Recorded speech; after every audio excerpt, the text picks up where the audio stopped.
بس توڑ پھوڑ کہ سب کو برباد ہو جائے۔ جی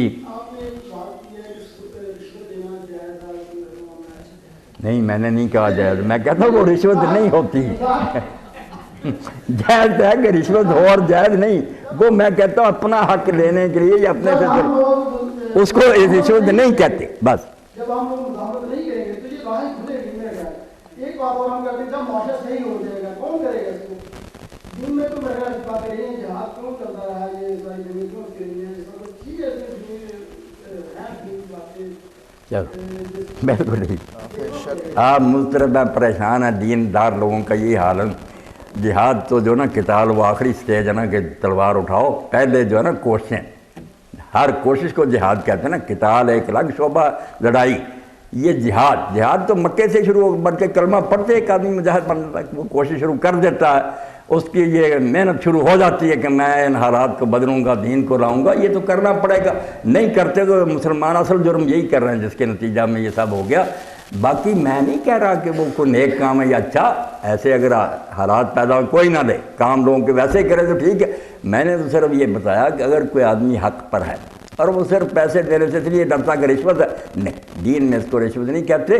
رشوت ہوا کہ آپ غلط کام کے لیے کسی حاکم کو گھانٹے، اپنا صحیح حق لینے کے لیے اگر مجبور ہیں آپ، ورنہ شوق سے تو آپ دینا ہی نہیں چاہتے، آپ کو پیسے بڑے لگتے، وہ کام نہیں کرتا، آپ نہیں دیں گے برباد ہو جائے گا، مقدمہ ہار جائے گا، جائیداد بھی کوئی دوسرا لے جائے گا۔ میرے سامنے تھے، بالکل دونوں کا نام ابراہیم تھا، ایک سالہ تھا ایک بینوئی تھا۔ حکیم ابراہیم صاحب نیک تھے، وہ اس کو لے آئے نارووال سے اپنے پاس، ساری جو تھی مشینیں وغیرہ اس کے حوالے کرے۔ 20 سال حساب نہیں لیا، 20 سال کے بعد انہوں نے کہا یار ابراہیم کو بتاؤ صحیح نہ، اس نے کہا کون سا حساب، یہ تو ہے ہی میری، مقدمہ چل پڑا۔ اب جج نے عدالت میں کہا، یہ بھی نہیں کہ باہر وہاں کہا حکیم صاحب سے کہ میرا کام کیا، وہ مرد نے بات کی ہوئی تھی، انہوں نے نہ دی، ان کو کسی نیک آدمی نے بتا دیا رشوت نہیں دی۔ بعد میں مجھ سے بات ہے، میں نے کہا حکیم صاحب آپ نے جائیداد بھی تباہ کر دی، تو مسئلہ بھی کوئی نہیں تھا، اب دوسرے نے دے دی تھی۔ جب اس جج نے کہا کہ آپ نے میرا کام کیا تو ایر مادی بولا، اس نے کہا نہیں جج صاحب وہ دوسرا ابراہیم، پیسے لے کر غلط فیصلہ دے دیا۔ تو میں صرف یہ کہہ رہا ہوں کہ مرے نہ آپ جب تک انقلاب نہیں آتا۔ اگر ایسے حالات ہیں آپ کا حق بنتا ہے ایک ملازمت، مگر وہ ناجائز کر رہے، آپ صرف یہ سوچ رہے پیسے نہیں دیں جی۔ باقی تبدیلی کے لیے کوشش فرض ہے کہ ہر شخص اپنی جگہ سے اٹھ کھڑا ہو کہ بدلنا ہے۔ جی کر لیں مختصر کر لیں۔ ایسے پتہ چلتا ہے کہ وہ ڈاکٹر صاحب تو کہہ رہے ہیں پیاسے ہیں سارے ساتھی کہ یہ چیزیں سیکھنی چاہیے۔ ہاں جی بسم اللہ الرحمن الرحیم۔ خرد کے پاس خبر کے سوا کچھ اور، تیرا علاج نظر کے سوا کچھ اور۔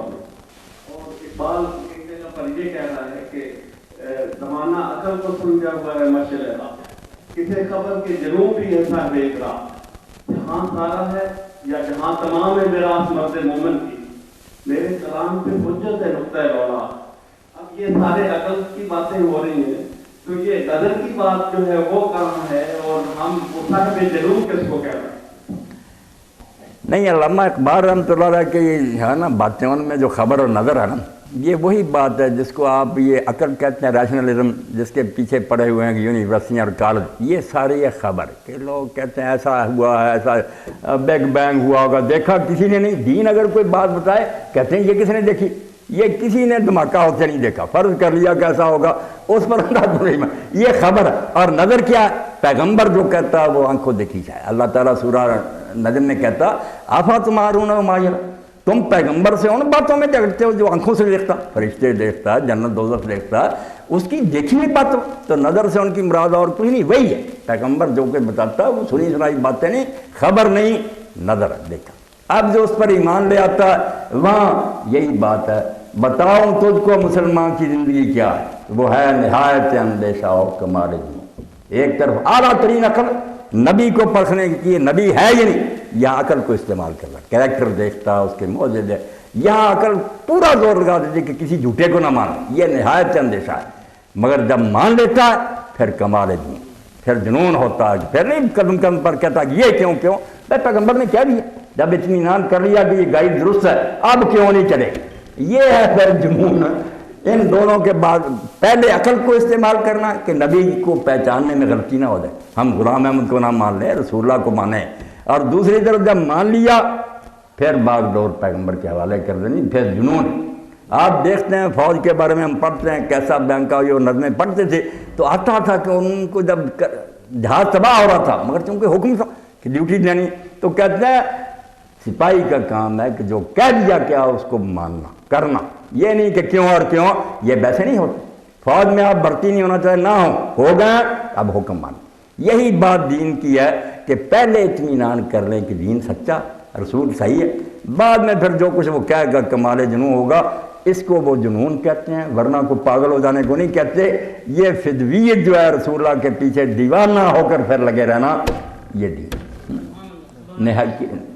بہت شکریہ مولانا، بہت ہی متنوع۔ جب یہ صدیقی صاحب اور آپ دوست مجھے بلاتے ہیں نا، یقین جانیں میں مسجد میں بھی درس دیتا ہوں، فتاوی آن لائن پر ہوتا ہوں، لوگ ہر قسم کے سوال کر، میں کبھی اتنا خوش نہیں ہوتا جتنا آپ لوگوں سے مل کر خوش، اس وجہ سے کہ میں دیکھتا ہوں آپ لوگ علم کی روشنی پھیلا رہے ہیں۔ ایک آدھ آدمی کے ذہن میں بھی صحیح بات بیٹھ گئی کہ میں نے بچوں کو یار دین کی طرف بھی موڑنا، صرف روٹی نہیں کمانا، تو یہ دانشگاہ ہے علم کا گھر، یہاں سے یہ روشنی شروع ہو جائے تو میری محنت جو اکارت نہیں جائے گی۔ ایک آدمی بھی ایسا نکل آیا تو اللہ کے فضل سے جو یہ کام کرے گا دوسرے لوگ نہیں کر سکتے، وہ کیا بات سن کر چلے گئے بیچارے، ان کے پاس کوئی وسائل نہیں، علم نہیں۔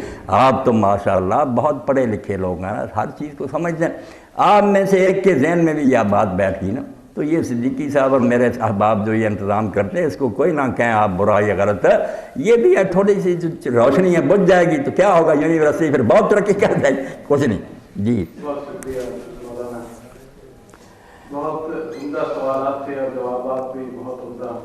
یہ بات جو سامنے آ رہی تھی ضبط اور کہ اصل میں جب تک معاشرے میں قرآن عام نہیں ہوگا، کچھ جب نہیں، تک وہ بچی خود نہیں کہے گی کہ اماں عمر تو نہیں دیکھ رہا، عمر کا خدا دیکھ رہا ہے، پانی ملا رہی ہوں، اس وقت تک یہ حالات جو ہیں، یہ جیسے مولانا کہہ رہے رشوت تو ہے ہی غلط، سود تو ہے ہی غلط، اس میں تو دو رائے ہے ہی نہیں نا، لیکن جب تک اس معاشرے میں، اس معاشرے کو جب تک ہم تشکیل نہیں دیتے، اس کے لیے محنت نہیں کرتے، اور مولانا یہ افسوس یہ ہے کہ یہ کام محدود چند لوگوں نے وہ سمجھ رہے ہیں اور کر رہے ہیں کہ جی معاشرے کو ٹھیک کریں پہلے،